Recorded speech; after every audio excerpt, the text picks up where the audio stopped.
나 저 친구가 지금 현재 갖고 있는 장난감이 너무 갖고 싶네. 근데 저 친구도 저 장난감 아니면 안 된다 그러네. 근데 난 저게 너무 갖고 싶은데 어떡하지? 여기서 양보를 가르치실 건가요? 안녕하세요. 소아작업조사 김주리입니다. 만나서 반갑습니다. 네, 오늘은 울고 떼쓰는 아이. 어떤 상황이 생기면 그냥 울고 보는 아이. 어머님들께서 얘기하시는 분노 조절이 잘 안 되는 아이. 감정 표현이 우는 걸로 다 표현을 하는 아이. 친구들과 함께 있는 상황에서 계속 트러블을 만드는 아이. 어머님들께서 흔히 이런 행동들을 다 문제 행동이라고 말씀을 하시죠. 네, 그래서 이 행동에 대해서 얘기를 좀 해보려고 합니다. 자, 일단 저의 의견은요. 포기하는 아이로 키우시면 절대 안 됩니다. 양보하는 아이로 키우시면 안 돼요. 이게 무슨 뜻이냐? 아이들 중에서 무발화였던 아이가 자발화로 얘기를 하는 첫 번째가 무엇인지 아세요? 대부분 다 아실 거예요. 주세요예요. 주세요를 처음에 아이들이 많이 배웁니다. 이 주세요를 말을 하는 이유가 뭐예요? 내가 뭔가 무지하게 갖고 싶을 때 그때야말로 내가 정말 말로써 표현해야겠다, 말을 해야겠다라는 동기부여가 가장 강하게 생깁니다. 그렇기 때문에 이게 너무 갖고 싶어. 이게 아이들은 엄마한테 귀를 열어요. 어떻게 하면 줄 건데. 그랬더니 엄마가 주세요 라고 하네요. 그럼 그걸 따라하죠. 그게 반복이 되고 계속해서 또 하고 반복이 되면서 내가 뭔가를 갖고 싶을 때 주세요 라고 말을 하면 엄마가 주는구나, 이렇게 배우게 됩니다. 뭔가를 요청을 해야 하니까요. 근데 실제적으로 아이들이 가장 많이 쓰는 말은 주세요예요. 사람이 어느 누구나 다 똑같아요. 발달 지연이 있거나 발달 장애가 있거나 장애가 있든 없든 어쨌든 모든 아이들이 말을 해야겠다라고 강하게 동기부여가 들 때가 바로 언제예요? 사람을 설득해야 할 때예요. 이거는 사람이라면 누구나 다 마찬가지. 사람을 설득해야 할 때 아이들은 가장 많이 말을 하고자 하는 욕구를 느낍니다. 자, 지금 선거철이죠. 자, 국회의원 후보들, 대통령 후보들 봐봐요. 정해진 시간 안에 공약을 발표를 해야 되고 국민들 귀에 쏙쏙 들어가는 공약을 준비하기 위해서 글을 쓰고 또 쓰고 또 쓰고 또 쓰고 합니다. 근데 그마저도 못 외워서 읽잖아요. 그만큼 내가 말하고자 하는 욕구가 가장 많이 들 때가 바로 상대방을 설득해야 할 때예요. 아이가 고집 부리고 울고 친구들과 함께 트러블이 생겼다면 이것은 문제 행동으로 보면 안 됩니다. 이건 바로 아이가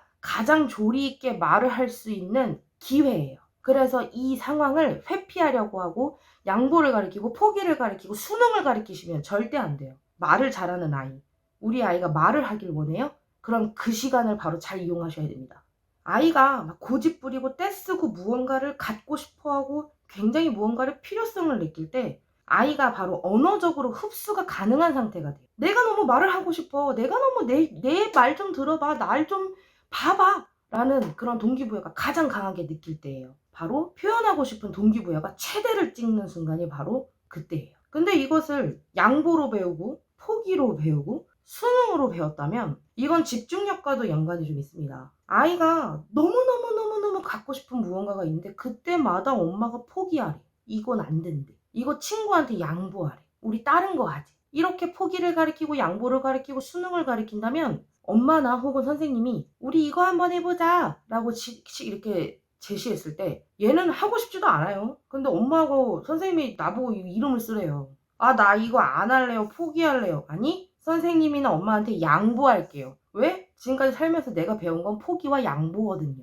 이렇게 해서 아이가 포기하고 양보하는 게 잘못된 건가요? 내가 살면서 배워온 게 포기와 양보인데? 이런 상태가 되는 겁니다. 아이들을 혹은 사람들, 내가 상대방을 설득을 시켜야 할 때 가장 많이 내 머리를 쥐어짜요. 어떻게 해야 내 의견을 저 사람에게 전달할 수 있을까? 그 시간을 포기와 양보로 가르쳐 버린다면 이 아이는 내가 아무리 열심히 머리를 짜고 표현을 했는데도 포기해버리는 걸 배운 아이는 표현하려고 노력조차 하지 않겠죠. 내 이 노력에 대한 대가가 전혀 없었으니까요. 그래서 이 시간을 기회라 여기시고 이것을 현명하게 대처하는 방법을 가르쳐 주셔야 합니다. 아이가 막 울고 때를 쓰고 발버둥을 치고 무언가를 던지고 깨물고 하면서까지 이 아이는 하고 싶은 게 있어요. 이것을 비언어적일지라도 이 아이가 하고 있는 제스처, 표정, 가리키는 것, 눈빛, 감정 이런 것들을 읽어주셔야 돼요. 그걸 체킹해서 이 아이가 정말 원하는 게 무엇이고 나에게 뭘만 하려고 하는 건지를 읽어주셔야 돼요. 아이가 떼쓰고 운다고 해서 쟤 또 저러네 하고 피할 게 아닙니다.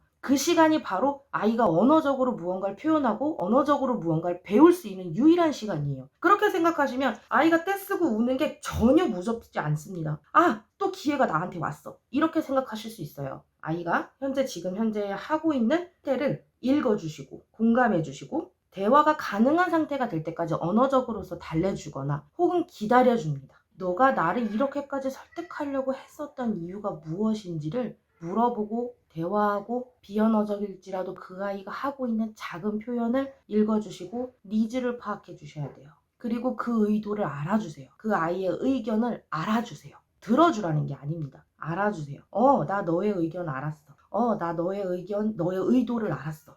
그런데 그건 하면 그 아이가 그렇게까지 하면서 말하고자 했던 거, 그 아이가 그렇게까지 하면서 나한테 무언가를 표현하고자 했던 것을 알아주시면 돼요. 그것을 들어주라는 게 아니고 그 아이의 의견을 알아주시면 돼요. 그리고 그 의견을 수렴하실 필요는 없습니다. 거기에서는 또 엄마가 아이를 설득을 해야 해요. 너의 의견은 알았고 너가 나한테 말하고자 하는 건 알았어. 오케이. 근데 지금은 그거 할 수 없어. 왜? 사람은 때가 되면 자야 해. 사람은 하루에 3번 밥을 먹어야 해.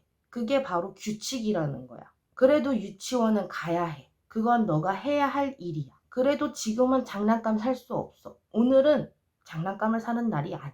또 막 울고 떼를 쓰고 한다면 그건 그 아이의 문제 행동이 아니라 이렇게까지 하면서까지 나를 설득시키고자 하는 거예요. 그래서 그 시간을 기다려주고 언어적으로서 설득을 시키기 위해서 아이가 대화할 준비가 될 때까지 기다려주시는 거예요. 일단 24개월 이하 아이들은 2시간 이상 울 수 있어요. 그런데 24개월이 지난 아이들은 2시간 이상 울 수 없습니다. 근데 만약에 24개월이 지났는데도 우리 아이가 2시간 이상 울어요. 그럼 이건 기본적인 바이오 리듬, 나의 서바이벌 펑션 자체를 조절하지 못하는 아이예요. 이런 아이는 더욱이나 혼내키시면 안 됩니다. 이런 아이는 일단 달래주셔야 돼요. 나 혼자서 울음을 그치고 나 혼자서 감정을 조절하는 방법을 전혀 모르는 거예요.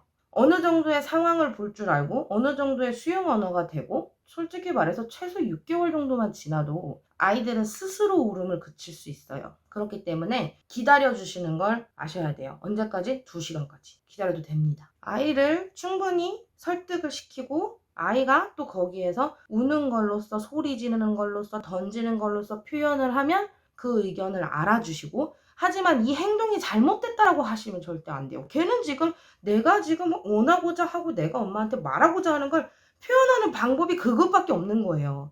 그렇게까지 던지면서까지 그렇게까지 네가 나한테 화를 내면서까지 엄마한테 말하고 싶은 게 있구나. 뭔데 한번 이야기 한번 해봐. 이런 태도로 그 아이를 봐주셔야 돼요. 기다리세요. 그리고 또 한 번 설득을 하고 또 똑같은 일이 생기면 또 한 번 또 기다려서 다시 또 설득을 하시는 겁니다. 그렇게 해서 아이가 스스로 체념할 수 있게 기다리셔야 돼요. 수능과 체념은 다릅니다.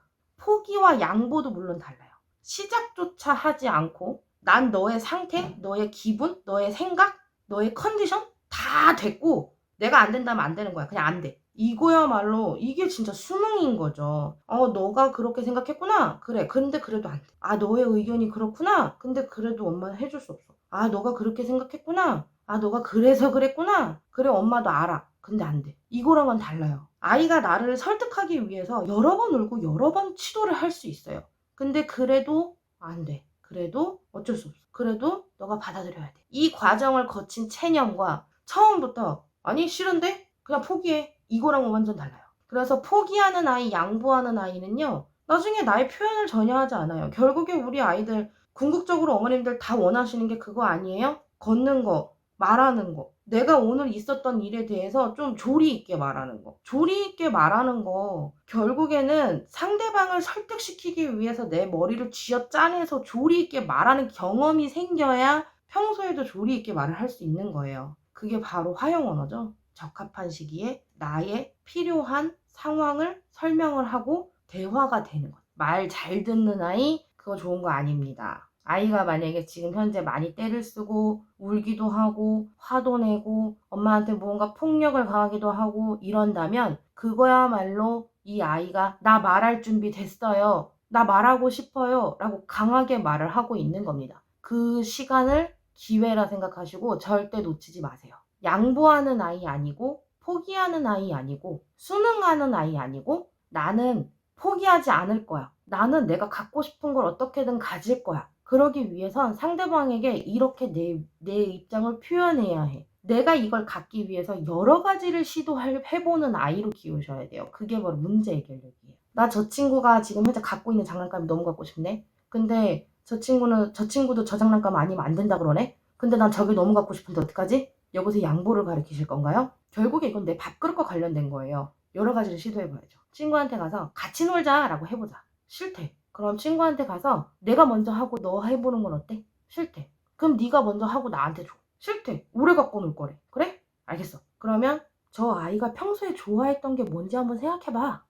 저 친구 평소에 퍼즐 좋아했는데? 퍼즐 들고 가서 친구야 너 혹시 이거 좋아하잖아. 이건 어때? 싫은데? 난 이게 너무 좋아. 그래? 알았어. 또 가서 다른 걸 또 들고 와서 친구야 너 이것도 좋아하잖아. 이건 어때? 싫은데? 그 과정을 3-4번 5번 겪잖아요. 그럼 일단 격앙된 감정이 좀 일단 가라앉아요. 서로 둘 다. 그리고 둘 중에 하나는 포기합니다. 그렇게까지 하고 싶어? 그럼 내가 양보할게. 이거랑 그렇게까지 하고 싶어? 알겠어. 그럼 내가 너 주고 딴 거 너가 갖고 온 그거 내가 가지고 놀게. 이렇게가 되는 거예요. 사람은 다 똑같습니다.